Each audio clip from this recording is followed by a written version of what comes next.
welcome back to another episode of the Beyond Her podcast. Thank you so much for tuning in again. Make sure that you're subscribed, liked, and have your notification bell on so you can catch every episode every Wednesday. Today I have Patty, the mortgage girl herself, here with me.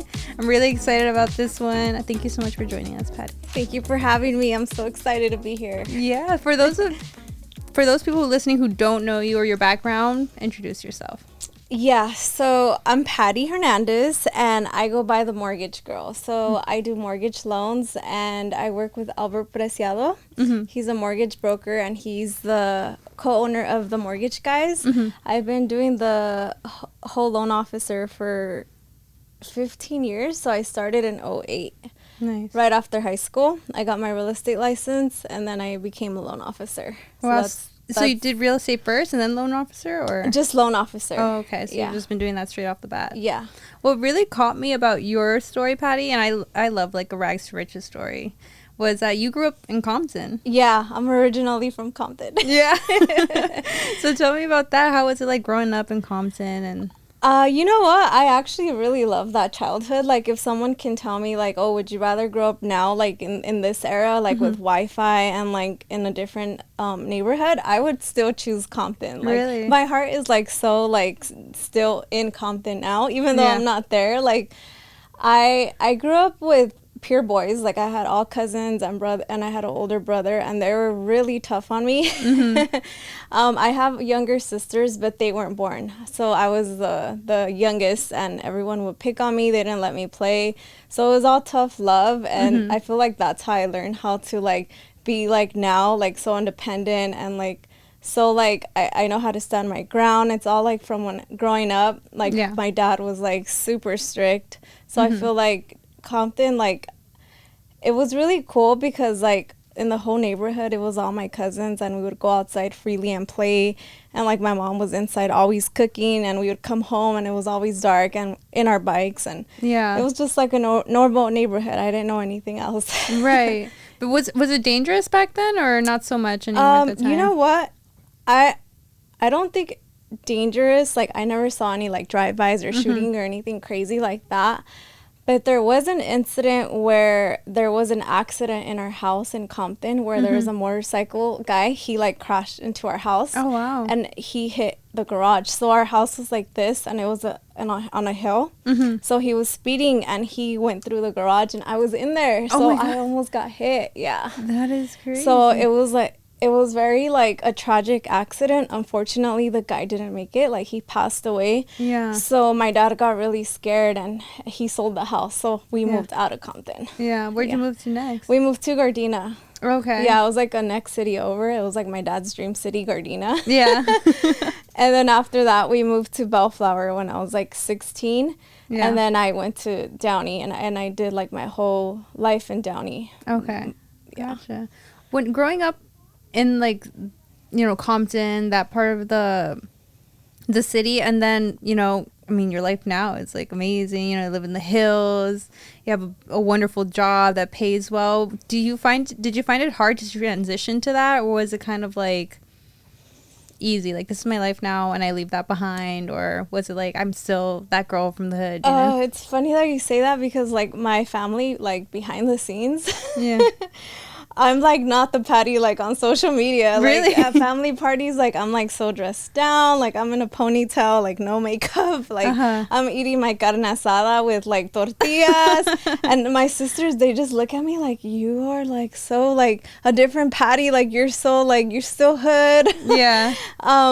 But, like, they like to see that, because they're like, wow, we wish everyone can see this Patty, because, like, deep down, like, you're still human, and you still do, like, all the little things too. Like, I feel like I'm 50-50, like, half bougie, but still half a little, like, hood. Yeah.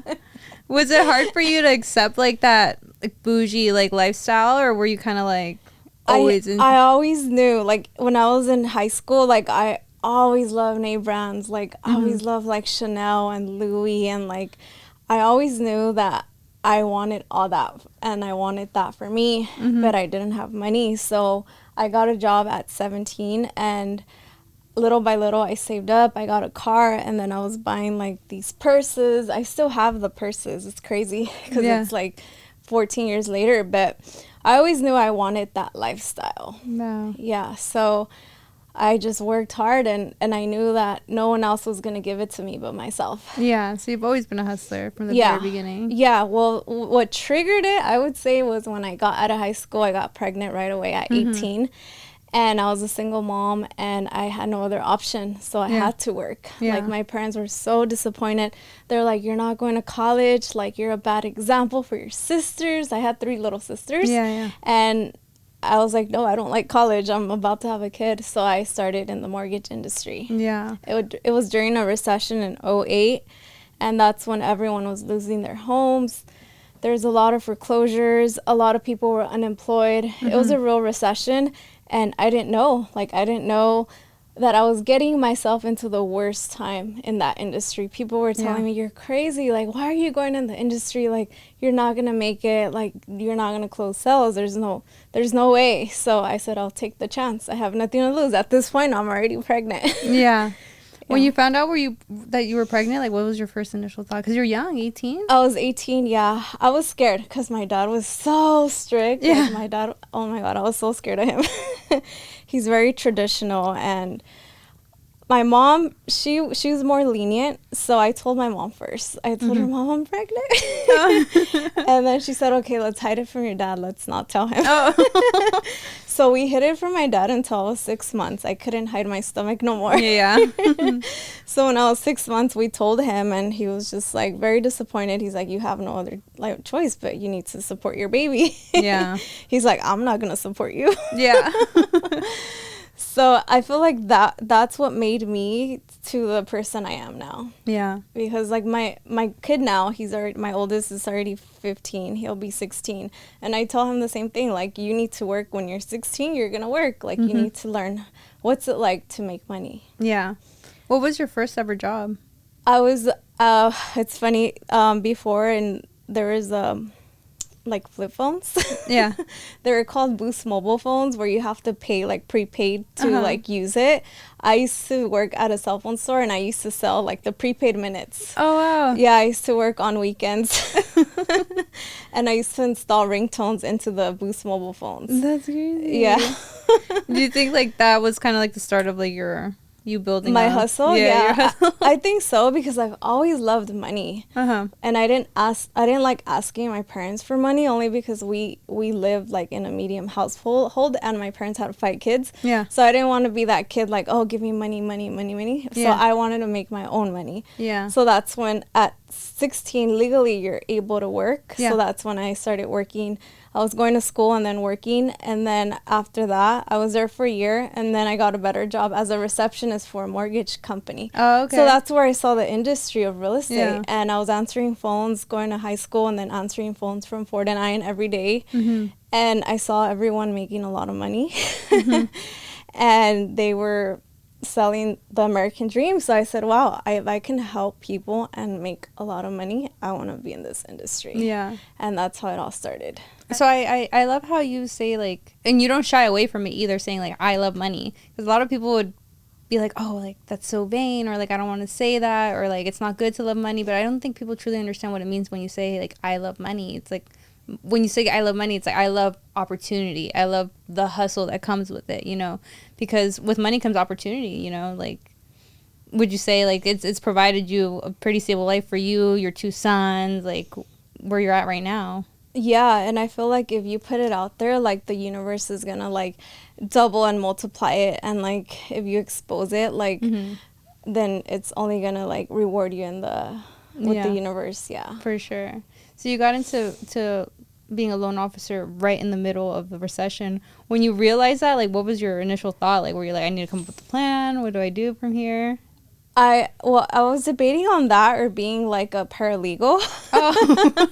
But I didn't want to be an attorney. I wanted to be a paralegal, but I knew paralegals didn't pay that well. And I always knew I wanted to be very successful. Yeah.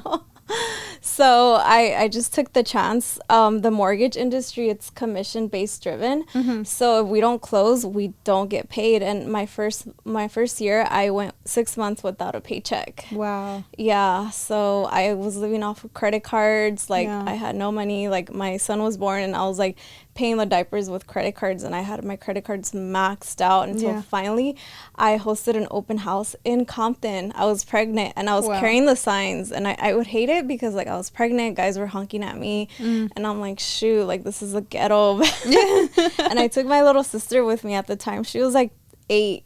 And I told her, like, can you come to work with me and I'll buy you a raspado? Yeah.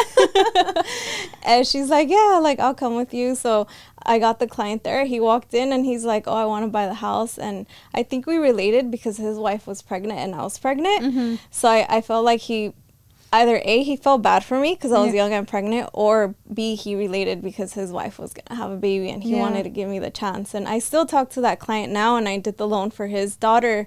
What? And yeah, it's amazing. I really love what I do. So ever since then, like, I got the momentum and I never stopped. That is crazy. Yeah. Oh my God, how full circle. The neighborhood you grew up in, you sold your first home in. And now he's still your client to this day. Yeah. That's awesome. Yeah, and I get a lot of referrals. The way this industry work is more like referral based. Yeah. So I have a really big book of business. I build my book of business for like 15 years. So that's how I get most of my clients through recommendation. Yeah, word of mouth. How do you keep that relationship still like strong throughout all those years? It's just about being present. Like, it's so hard to like talk to so many people. It's like thousands of clients that I've helped, but I would say just like if you do a good job, they're always gonna remember. Like, people are always gonna remember the way you made them feel. Yeah. And also like just send them your like an advertisement. Like, I always send them letters and text messages, like Christmas. Like, just always be like present. That way they know you're still in the industry. And that's how I've been able to survive in this industry, because it's very crucial and it's very like competitive, this industry. Right. Not everyone, like there's a lot of people that close like very low numbers in the industry. Yeah. And I feel like my numbers didn't double or triple until 5 years ago when I met Albert. Yeah.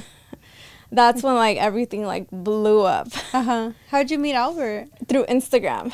Oh yeah? You followed him and then? I followed him. I saw a video with him and Grant Cardone. Yeah. And I was like, oh my God, this guy's living the life I want. Like, he has a Ferrari. He lives in the hills. Like, he's a mortgage broker. Like, that's like, I can live that life too. So I started following him on Instagram, and then he did a whole like video like, oh, I'm going to open an office in Downey. At that time, I was living in Downey. Yeah. And he said, send me a DM if you want to visit the office. Yeah. So I sent him a DM and I'm like, hey, I'm a mortgage loan officer. Yeah. He's like, come to the office. So I just wanted to meet him and Syl. I wasn't planning on making the move because at that time I was working for a family member, a broker, and I was very loyal. Yeah. So as soon as I met Albert and Syl, like, they invited me to their West Hollywood office. They gave me like all this Driven merch. Like, they literally welcomed me with open hands, and I was a complete stranger. Yeah. And I like fell in love with them. It was like an instant like magnet. I feel like the universe like connected us, like that we were meant to be for each other. Right. That's so crazy. Yeah. So I've been there for 5 years. I got ownership 2 years ago, and then I got they gifted me this Rolex. Dang. Yeah. I'm gonna go about work for TMG then. How are you hiring? I want the Rolex too. What milestone did you hit that let you get ownership and the Rolex? I was number 1 in the whole company. Oh wow. Yeah. Is it like a certain quota you have to hit? Not quota, just like it's all ranked like first, second, and third with all the loan officers with the company. Yeah. There's a lot of them, I would say over 50, and I ranked number 1. That is crazy. Congratulations. Oh, thank you. Yeah. So 5 years you were with them. How long were you with the family member prior? I was with them about like 5 years. For them, 5 years, but I was not growing. I feel like the environment is so crucial, especially like in sales. Like, there was no competition, like nothing bad. I learned so many good things, but like the environment that you're in will like change the whole dynamic of like your industry of the sales. I feel like the relationships that I've met with like Albert, like the whole like environment, like it's like it forces you to level up. Like even when I first got at the office at the mortgage guys with Albert, I saw some guys that were doing really good numbers. It was actually Eli and Mike. and like I was like, wow, like if they can do those numbers, I can too. So they motivated me, and then I did more. So it's like a friendly competition. It overall. is, yeah. Okay. Yeah, there's a lot of guys that like to run their mouth and just say, oh, Patty, like I'm gonna take you down, and like to just talk shit. But I mean, that just fuels me. Like it puts a fire in me, and I just like I let my production speak for myself, mainly because I like to stay in my own lane. Like I feel like when I'm at work, like I mean business, I have like blinders, and I'm like so determined, so focused. Like I'm not worried about other people. Like I stay in my lane, and I feel like that's what Syl like loves. She's like, oh my God, Patty, like she's never gossiping, she's never about drama. Like she's always like, she puts her head down and she works. Like that's what it takes, execution. Yeah. What do you think has built that up for you? Was it just like discipline over the years, or you think like you're like, this is my goal and I have to hit it? I feel like my kids, when I have two, I have a little baby that just turned 2 years old. They're my why, so I feel like I cannot fail them because I have no one else to fall back on. Okay. So I have no other option but to make it. Yeah. Our lifestyle is very expensive. Yeah. And they're So like I'm used to that now. Yeah. Or your oldest son, how he's kind of seen like there's a fly right here. He's seen the struggle, he's seen the struggle. So how does he feel now? He's very proud, I try not to spoil him and give him everything. I make him earn it. At first he didn't want to live where we're at right now. He's like so in love with Downey. Oh really? Yeah, so the house where I bought now in the hills, I bought that a year and a half ago, and I bought it for us. So I told him, like, when I was in escrow, like, hey, I have a surprise for you. Like, we're moving to, like, a nice city, and it's the hills, and there's a view. Like, it's so cool. You're going to have a master bedroom. And he told me, no, like, Mom, I don't want that. Like, I don't want that lifestyle. Oh, really? Yeah, so I had to buy that house because I was in escrow. I couldn't back out. But also I wasn't going to move in without my son. Like, I'm not going to live in that big house without my kid just by myself. No. So I bought another house that same month in Downey just for him. Oh my God. You bought 2 houses? I bought 2 houses in 1 month? The first one was 1.350 and then the other one was 1.250. Yeah. Back to back. Crazy. The love of a mother. Yeah, I know. And all that while I was going through divorce. I'd be like, you're moving. I don't care what you're doing. Yeah, I know. Why do you think he was so connected to his friends, his school, and then he didn't want to leave his dad. Me and his dad were just going through a divorce, so I feel like he was going through it emotionally. Yeah. So we stayed at that Downey house for a year, and in the meantime, I remodeled the LA house because it was a full gut. I slowly was like planting the seed, like, hey, like LA would be so much better. Like, oh my God, the restaurants are nicer. So like one day I was just like, you know what, like I'm just gonna do it. He'll thank me later. Like in 10 years he's gonna be like, Mom, like this was a total upgrade. Right. So I told him 1 week, I'm like, pack your bags, we're going to our LA house. Oh wow. Yeah, and he had no other choice, but he's there now, and he likes it. Okay. Yeah. He's kind of like used to it all. Yeah. Now. Yeah. Is he making his friends here? He did. He's dating. He said the girls are prettier. The girls are prettier in LA. How does that make you feel? He's your oldest baby. I mean, I like it. Yeah? Yeah. You like that he's dating? Yeah. Oh, okay. Yeah, I don't want him to ever hide anything from me. Regardless, he's going to do it. So I'd rather just be supportive and guide him through everything. Yeah. Than for him to do it behind my back. That's amazing. Yeah, we're very open. We have a really close relationship. That's good. Yeah. So I want to, and if you're okay with it, talk about a little bit about like your divorce and everything, because you're a busy woman, 2 kids, single mom, like going through that, how were you still able to like balance everything else in your life? Oh my God, that divorce was like way overdue. Like now that I look back at it, it was my high school sweetheart. Like, oh wow, he's the dad for my first kid. Oh wow. Yeah, and we recently got divorced about a year ago. But he was going left and I was going right. We were going different paths, and I feel like what really like made me see everything was when like my growth happened with the company. He was not supportive. He was very toxic. Wanted to bring me down. Didn't support like the hustle. Yeah.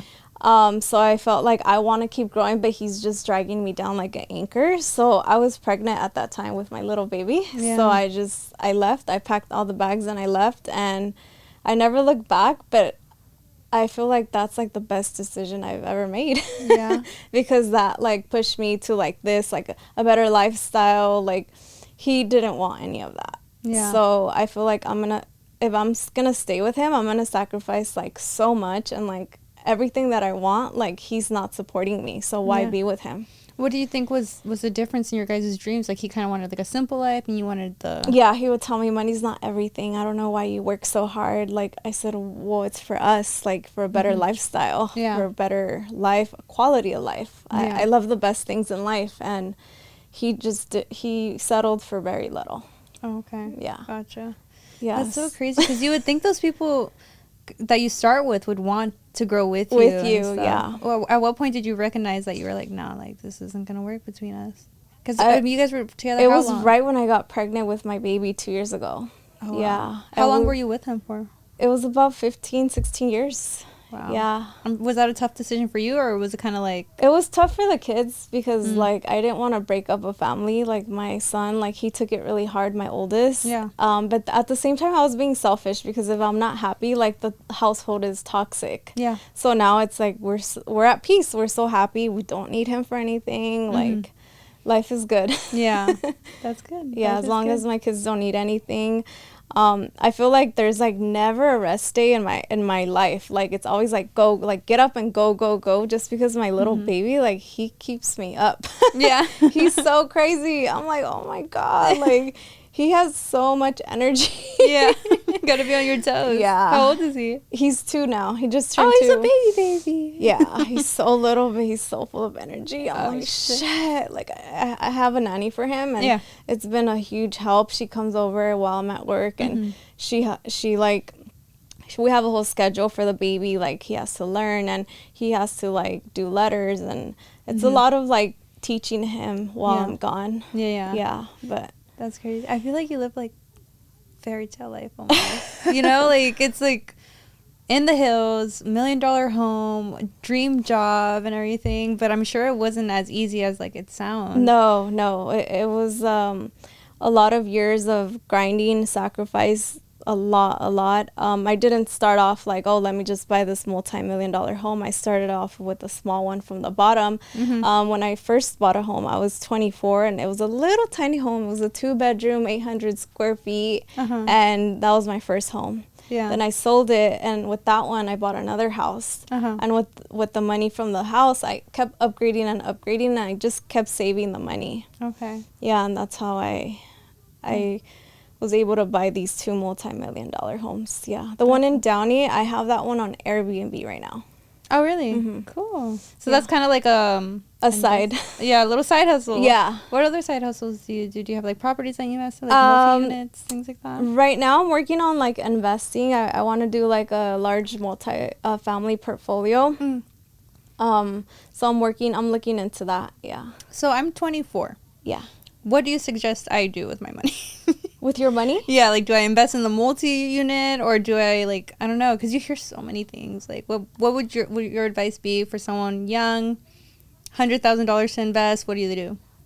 Buy units first. Units? FHA, you can do low down payment, low interest rate, and then just put your tenants in there. Okay. Yeah. Gotcha. And then they collect rent from them monthly. Yeah, and then you can even do like property manager, and then once you do one, you can do another one and another one. You can always take out money from the equity and then use that money to reinvest. You can always build on it. If it has a big lot, you can build like another unit in it. You can do, if it has a garage, like an ADU, and just build multiple sources of income through there. Okay. Yeah. Cool. Noted. We're investing. So you've been with the mortgage guys for 5 years. 5 years, yeah. 5 years. Man, that's crazy. You don't see a lot of loyalty like that anymore. I feel like in real estate especially, there's a lot of turnover, no? Yeah, there's a lot of people that are in it for the good days, but not the bad days. Like, I'm like a ride or die. Like, I'm there through the good times and the bad times. Yeah. And I'm a very loyal person. Yeah. Yeah, so I've been one of the few people that have been there at TMG, at the Mortgage Guys, for the longest. Yeah. Probably like the second or third, because Eli's been there longest. But yeah, I've seen a lot of people come and go. Okay. What do you think builds your loyalty to a company or to a person? Do you think? I like stability. Like, I feel like if you're jumping around, like, you can never build and create from there. So I just like to build like something big with that home, because like I live at the Mortgage Guys, so it's like, oh my god, we live here. Like, we just need beds. We literally have showers in there. We have a bar. Like, we have everything there. So we call it our home. Yeah, it's like your little apartments in there. Yeah, that's our home. So I just love to like be there. Everyone's so happy. Like, Syl, like, I love Syl. Like, it's so amazing. We started working out together at Equinox now. Yeah. How's that going for you? She got me into working out. I really like it. It's really good. You get to like the little classes and stuff? Yeah, we do classes. Yeah, she's like, we almost died at the last class. She's like, they canceled the class after that. Yeah, it was hardcore. Yeah. So I'm sure you guys take it very seriously, like your health and everything, because everybody at the Mortgage Guys looks good. Like, you guys all fit, looking good in your suits. Is that something that you're just starting to like jump into, or you've kind of always? I feel like I've always loved like the whole designer stuff. Like, before, when I was in high school, I was so into like the sneakers, the Jordans. Like, I had all the Jordans. But now growing up, it's like more classier environment, like more like Syl was always like in heels, like even when she was pregnant. So I'm like, no, if this Syl is in heels, I have to be in heels too, because I'm representing the company. So I just need to make sure that I'm always ready. Yeah. Yeah. Is that like a standard you guys have? Like, or is it kind of like unspoken? Yeah, it's a standard. If you stay ready, you don't have to get ready. Oh, I like that. If you stay ready, you don't have to get ready. Yeah. That's cool. Edwin's always like, there's always time for makeup, babe. You just never know who you're gonna bump into. Like, fine, I'll put some blush on. Yeah. Yeah, the people, like, conversations, like the people that you can come across, like, you need to be ready. Yeah, for sure. Yeah. Especially with like the high profile clients that you guys deal with. Yeah. Like, even at the office, like Albert, he always does podcasts, and I'm like, shoot, what if like Wes Watson comes in or something? Like, I need to be ready. Yeah. Or, like, I don't know. He always has like really like high like profile people there. So I'm like, no, I have to be ready every day. I can't come in like without makeup or like dressed down. Yeah, for sure. Yeah. And then like your health too, you said that, like you meal prep and all of that stuff. I do ginger shots and green juice also. It's really time consuming, but that's why I take my time on Sundays to do it. Right. That way I plan it through my whole week, because I feel like if you do good to your body's gonna let you do more. Like, now that I'm like on a healthy lifestyle, like I can go more hours working. Like, I feel good about myself. I don't like eat greasy food and feel like shit and then go take a nap. Like, I can go like 14 hours straight working, but that's because I take care of my body. Yeah. Did you feel like that significant difference when you made that switch? Yeah, I've always been like pretty healthy, like pretty like try to do like the whole organic stuff. Like, my family always makes fun of me, like, oh, like organic. Like, we don't like, my family, they're so old school, they don't believe in organic. Yeah. I try to send them videos like, look, like organic, like it's real. But yeah, I shop at like Whole Foods and stuff, and I feel like you pay for the best quality. So that's what I've always done. Like, now I don't even look at like price tags when I go like to the store. Yeah. Because I just want the best. Like, I want to put the best inside my body. Okay. Your family seeing your growth and everything, was there ever any like adversity like on their end, saying like, oh, you're bougie now, or like you're too good for us now? I find that with my family a lot, you know, like the more I'm growing, like I get a lot of comments from them saying oh, like, oh, you're too good to hang out with us now, or like, oh, you're too bougie, oh, look at Kim, she's got this, that, and I'm just like, well, I do it for you guys, you know? Yeah. Did you ever deal with anything like that? Well, growing up, my dad always put the pressure, like, you need to be a good role model to your sisters. Like, if you do really bad, your sisters are going to go in that bad path. So I always had that pressure, like, to be a good sister, like, show my sisters the way. So I got my sisters all in the industry. Yeah. They all work with me. Like, we all collaborate. So the crazy part is that they never said anything. Like, they always just saw me hustle. Like, oh, like, she's a mom. Like, we love, like, what she's doing. But I also, like, help them a lot. Like, my mom, I bought her dream car. I bought my dad his dream Rolex. And, that's like, awesome. it's, like, self-rewarding when, like, you can do what you love and also help your loved ones. Yeah. That's what it's all about, really, right? Yeah. It just all circles around. You do it for the people you love. Yeah. And I feel like that pushes me, like, more, like, okay, I want to keep giving my family, like, my whole dream, like, my whole, like, vision is to retire my parents, because they don't have Social Security. They don't have 401k. They have nothing to, like, fall back on. Yeah. The government's probably going to give, like, $800. Like, that's not enough when they retire. They worked their whole life so hard, and I don't want to see them struggle when they're older. So it's like, it falls back on me, like, okay, Patty, like, you need to make sure that you're there and you retire your parents. Right. Because I don't want to see them, like, struggle ever. For sure. Yeah, I've been there, and it sucks to, like, having, like, just worrying about, like, shoot, like, can I make my credit card payment? Can I put gas? Like, can I eat out? Like, it's a horrible feeling. Yeah. So if I can work hard just to help out my family, then I'll do it any day. I love that. That's what it's about. One thing I also do admire is you and Syl's, like, closeness, you guys' relationship. You know, I don't think you see that camaraderie amongst women as much anymore, you know, or it's not as highlighted anymore. But you guys just go hand in hand with each other. And I remember when we were doing the podcast with Syl, and she was like, or she had mentioned, she's like, or no, you were there in the room, and you were like, oh, girls used to always hate me, so I would just hang out with the guys. Yeah. Why do you think that is among women? Girls have always hated on me, like, for no reason. Like, ever since high school, like, girls would accuse me, like, just because their boyfriends used to like me, like, accusing me. I'm like, I have no idea who your boyfriend is. So, like, I grew up with, like, haters. Like, even till this day, I have so much haters, and I'm like, I stay in my lane. I don't even do anything to anyone. Like, I don't harm anyone. Like, but I feel like Syl, like, she like, saw it in me, like, okay, Patty's a good person, like, she's a mom, like, she's a hard worker, and that's how we, like, connected, like, instantly. Like, the day one, like, we connected so well, and, like, ever since then, our friendship has been growing and growing. She's really busy, I'm really busy, but, like, we do have, like, alone time, and it's, like, the best time ever. Like, it's like woman empowerment. Like, she tells me my flaws, like, it's like an open relationship. Like, when I'm messing up, like, she tells me. Yeah, it's like your mentor, you know? Yeah. That's cool. That's good to have, because it's you don't see it often anymore. Yeah. If there's one thing that you wish, because people see you off social media, you have a huge following on social media, you know, you're in the public eye with, you know, Albert and Syl a lot. So people see the surface level. If there's one thing that you wish people knew more about you, what would that be? Like, on the personal, Patty? Mm-hmm. So a lot of people are very judgmental. I'm actually a really shy person. I'm not the type that's gonna go out and, like, be so outgoing and, like, talk to everyone at the party. Like, I'm the one that's, like, very observant and talks, like, to one person and stays in the corner. But I get judged a lot because of that. Like, people, like, think I'm, like, so conceited, I'm so stuck up, like, Patty's a bitch. But in reality, like, I'm none of that. No, you're such a sweetheart. But people are like, I feel like they think I'm not approachable because of the way I look, but like, I would tell that to the world. Like, I'm not stuck up or conceited or any of that. I'm just really shy. She's really shy. Yeah.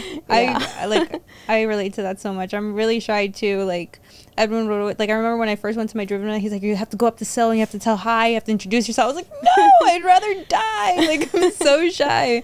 I've gotten better at it lately, but yeah, I think that's really, you're, like, just talking to you, even, like, the first time I met you, you've just always been super, like, sweet and nice, you know? I think people will easily mistake that for, like, being conceited, but I'm so glad that you came onto this podcast and I was able to see, like, this side of you and hear your story and share that with my viewers. I really appreciate it. Yeah, thanks for having me. It was amazing to be here. Thank you. Well, Patty, if people want to find more or hear more from you, where can they find you?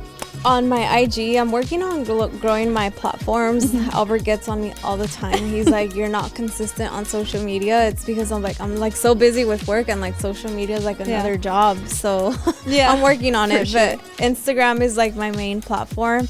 Patty at the Mortgage Guys. Thank you so much, Patty, for being on. Guys, thank you for tuning into another episode of the Beyond Her podcast. Make sure to like, comment, and subscribe. And I will see you next time.